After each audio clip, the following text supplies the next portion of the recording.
They say there's nothing like your first time. In an insane plot twist, instead of me giving my V away, I actually got one in exchange. Okay, that didn't sound right, but today's video is going to be about the Sony Venice and my first day shooting with it.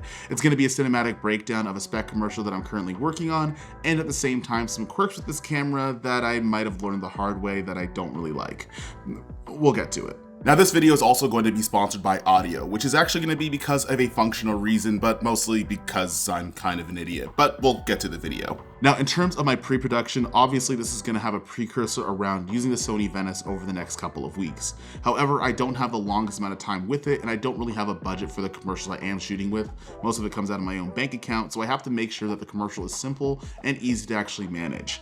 And this is where it's going to bring me to doing something called montage commercials. Oftentimes montage shoots are going to be very visually heavy. It's going to be a collection of different shots to be able to tell a story, but there isn't a lot of narration outside of something like a voiceover. Now, in my sports and fitness background, the thing I decided to do in terms of a spec commercial is to start using the reference of the Under Armour commercials. They're very much going to be different shots of different athletes working out or playing a different sport. There's always going to be an underlining voiceover to help narrate the story of the commercial itself. That's fairly simple to actually wrap my head around because I can get the best shots I can on this camera, and I can worry about things like voiceover and narration a little bit later. However, the way that I did this is I actually got onto Milano and I started to pull different screen grabs from campaigns like The Only Way Is Through and just generally from Under Armour in general. Even to make this one step further and to really sell the fact that this is an Under Armour spec commercial, the talent that we chose is Kevin Yeboah. No relation. But he's one of my close friends in Toronto, and he's actually an Under Armour athlete himself. So in terms of having the props like the actual gear itself and overall having the look that they would have somebody in their commercials,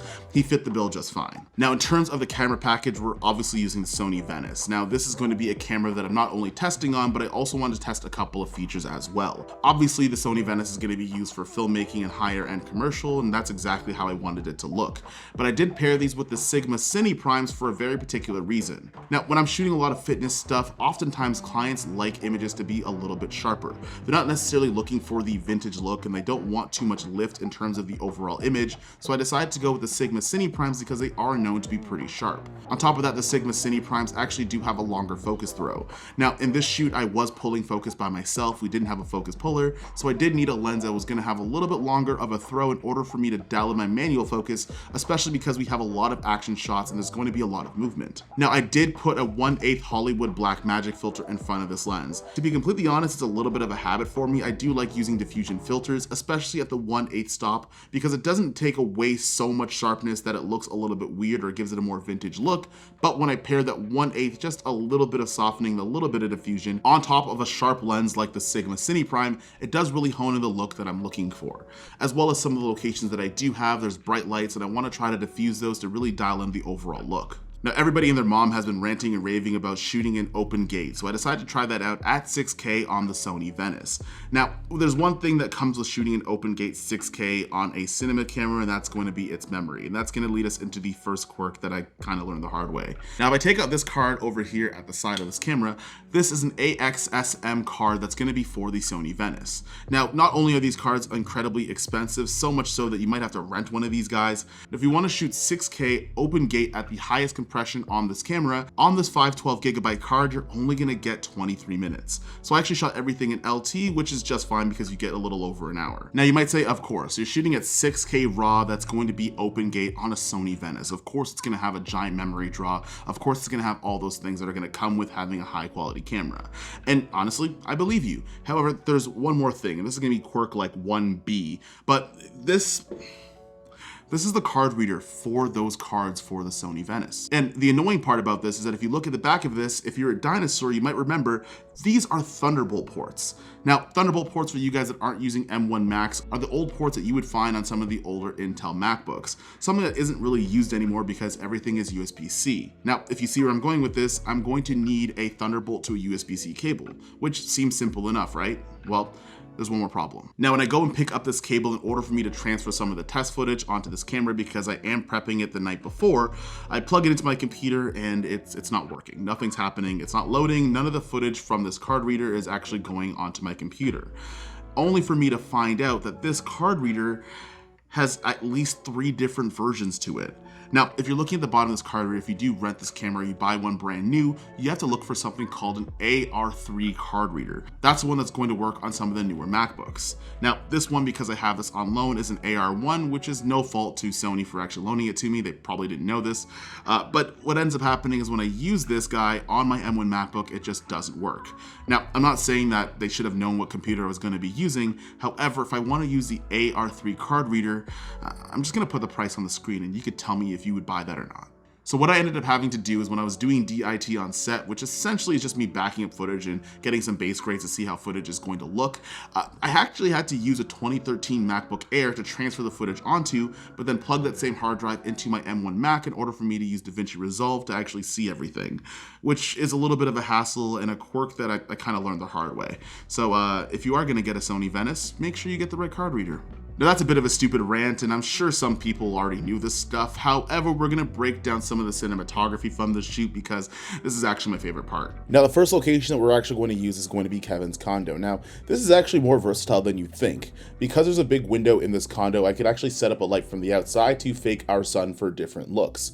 Now our first light's actually going to be the Nanlite Forza 500B. Now this is a bicolor light, and we'll talk about that in a second. But in order for me to actually diffuse the light to make sure that it's not super harsh and overbearing, is I'm actually going to use a 6x6 scrim. Now the sheet that I'm going to put on the 6x6 scrim is going to be called a 1 1/4 stop type of diffusion. And in the first look that we're actually going to use is we're going to just use the lamp to kind of motivate the light coming from outside. We also use haze to give the room a natural lift and to lift up the shadows a little bit, and because I like haze a little bit more than fog machines because it's a little bit thinner. Okay, so I'm going to leave some of the information in terms of the camera that's going to be on there, but this shot is on the 24mm Sigma Cine lens, 1/8 of Hollywood Blackmagic, and my white balance is actually set to 5600. Now on the left side of the screen, that's where the Nanlite Forza 500 is actually coming in, giving you that warm light. Again, because it's bicolor, I could set it to 2700 and it's going to give you a much warmer look. On top of that, I wanted to make sure that I sell the look and motivate it a little bit, and you see this a lot in Hollywood movies, and there's actually going to be a lamp here. Now, it practically makes no sense. You probably wouldn't sleep with a lamp that bright right beside your face. However, in terms of lighting up the space and not so much the face, when I need to get different things like pickup shots or go into my close-up, which you'll see over here, you're actually going to notice that a little bit of that light motivation is starting to come in. Now, one thing that I am going to have to fix in post is at the very, very top, it kind of gives the trick a little bit away. Right at the top of the screen, you could tell that it is a little bit bright outside, which we tried to flag off, but we couldn't get everything off the back wall completely. So what I'm going to have to do over there is either fix that in post or just change that color temperature to be warmer just to overall sell this look. But this is pretty much the scene that happens when the phone rings, kind of signifying it's time to work out, and unfortunately, Kevin doesn't want to yet. Now, same location, just a different part of the room, and the only thing that we did change was that the Forza 500 is now set to 5600 Kelvin, and we also added in a Nanlite Forza 300. Now, you could actually do this pretty simply. You could have your 6x6 scrim with your Nanlite Forza coming out of your window, faking your daylight sun, and then what I did instead of actually using the Forza 300 as a direct rim light, I actually bounced it off of the ceiling so I have a little bit more return. A lot of Toronto condos have all white walls, so it's pretty reflective, so you're able to pull this look off pretty easily. On top of that, I also graded all of this footage with my own LUT packs. If you want to check those out, the link is in the description down below. It actually worked pretty well for Venice footage. Now, location number 2 is actually my favorite one. One, it's right up an alley with the style of the shooting that I like doing, and 2, a lot of the lighting is actually native to the location, so I didn't have to do too much in order to get a decent shot. While doing that, that also means I get to focus more on compositions. So I'm using my 24mm and my 40mm, and I'm getting a lot of handheld movement. I've also decided to set my camera settings in order to balance for the red lights as best as I can to make sure that I have accurate skin tones. Now, this first shot is all composition all the time. I wanted to use leading lines that you could actually get from the lights and the red lights in the room. Now, I did set my camera settings to a little bit of a cooler tone to make sure that I could offset the red lights and actually make the ceiling lights a little bit more blue or cyan. Now, you might not notice this, but the two sides of the room are actually mirrors, which actually gives you an overall look where all the lights start to lead into our subject that's right in the middle with a nice yellow line coming through. On top of that, the handheld movement I'm going to use is going to be a push-in for this shot. There isn't a lot to do with the lighting that's on here except for it's just really well composed. However, if you do need to get some ceiling lights that are going to make tubes, you could also just use the Nanlite Pavo tubes that have bicolor, they have RGB as well, and they're actually pretty bright. And on top of that, if you want to get these red lights in the back, Nanlite actually makes light bulbs that are fully RGB as well, and you could pick those up too. Now, going to this location and kind of pre-planning things before, I actually had Kevin wearing a red shirt to help bring out the the red lights that are going to be in the background. However, I want to create color contrast, especially when you're working with these low light RGB type of looks. So the opposite of red on a color wheel is actually going to be a little bit more teal or cyan. So I decided to bring in a Namelight Pava tube just to add a little bit of rim off of the edge, just to give a little bit more pop and contrast. And that's also the reason why we went with a cooler white balance. So that way you have a little bit more blue tones that are in there. However, the red light is so strong. The lights at the top are super strong, reflecting off the skin. So when you bring everything back down, you're getting pretty decent skin tones, and you're gonna have that red light coming in from the right and a little bit more cooler and teal coming in from the left. This is actually one of my favorite shots, and it's definitely going in my DP reel. Now today's sponsor is going to be Audio, and before you actually rage quit or skip over this, just like hear me out for like 30 seconds.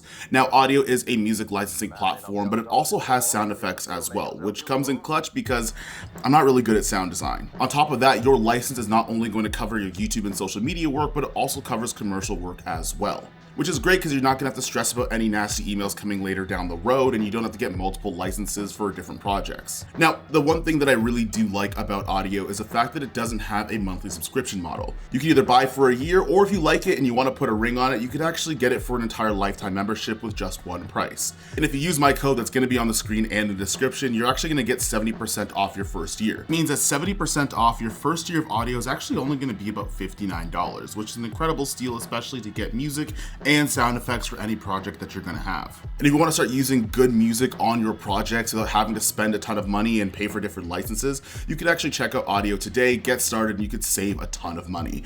But let's get back to the cinematic breakdown because I still have more stuff to talk about with the Sony Venice. Now for location number 3, we're gonna make a couple of observations here. In terms of the actual cinematography, I didn't add any lighting in here. I just picked the right time of day and decided to shoot near golden hour. Now there is one thing that I wanted to point out, and it's the fact that during the wildfires, we did have a lot of smoke and haze in the sky. So A, sorry everybody in New York, and B, a lot of the look that I wanted out of that golden hour look wasn't happening because there was so much smoke and haze that was covering up the sun. However, there was one observation that I did make while I was shooting on the Sony Venice. Now, this is something that you might want to take with a grain of salt, but we were shooting on a high quality camera. It's shot in 6K, we were shooting on cinema lenses, and we were all having a good time and getting a lot of good footage. However, when I was outside and I was getting a lot of footage, outside of the resolution and some of the post-production dynamic range, it didn't feel that different from the FX6 if I'm making a bold claim and a bold assumption, and that's where I'm gonna get into my next quirk. The camera itself is an amazing high quality camera. It obviously is, and it does so many things in the commercial world as well. However, I did find that when you do use this camera, you wanna make sure that you're still lighting your scenes, even if it's as simple as a 5mm reflector or a bounce card. The reason why is because when I was shooting some of this footage outside, and I tried to do it even twice to see if I see a difference, and when I was getting some of the shots, I was looking at it and I realized this isn't that much different from a camera that I already have.